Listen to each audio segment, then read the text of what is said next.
First of all Congress ప్రభుత్వం గెలవడానికి కారణం తెలంగాణ నిరుద్యోగులు. కాంగ్రెస్ ప్రభుత్వం వచ్చిందంటే తెలంగాణ విద్యార్థుల యొక్క కృషి ఫలితమే.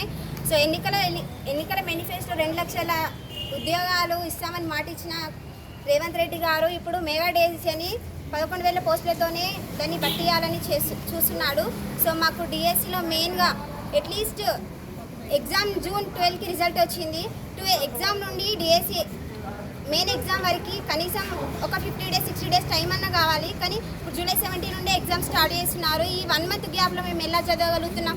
At least 1 to 10th class books చదవాలంటే 1 టైం రివిజన్కే 2-3 మంత్స్ టైం పడుతుంది. అలాంటి 2-3 టైమ్స్ మేము రివిజన్ చేసుకొని ఎగ్జామ్లో మేము ఈ ఉన్న నార్మల్ చిన్న పోస్టులతోని మేము విజయం సాధించాలంటే మాకు అట్లీస్ట్ ఒక 3 మంత్స్ టైం అన్నా కావాలి.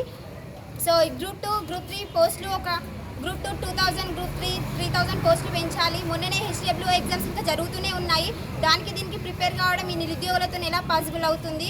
సో మీరు ఇవన్నీ దృష్టిలో ఉంచుకొని పోస్టులు ఈ మధ్య ట్రాన్స్ఫర్స్ రిటైర్మెంట్ అయిన పోస్టులు కూడా ఇందులో ఈ డిఎస్సిలో కలిపి మెగా డిఎస్సి వేయాలని మేము కోరుకుంటున్నాము. అలాగే గాంధీలో మోతీలాల్ నాయక్ గారు నిరాహార దీక్ష చేస్తున్నారు. దానికి అట్లీస్ట్ రేవంత్ రెడ్డి గారు వెళ్ళి పరామర్శించలేదు. నిరుద్యోగుల గురించి అతను ఏం పట్టించుకుంటున్నాడు. సో మా నిరుద్యోగులకి మీరు న్యాయం చేయగలరని కోరుతున్నాము. మెగా డిఎస్సి త్వరలోనే ప్రకటించాలని కోరుతున్నాము.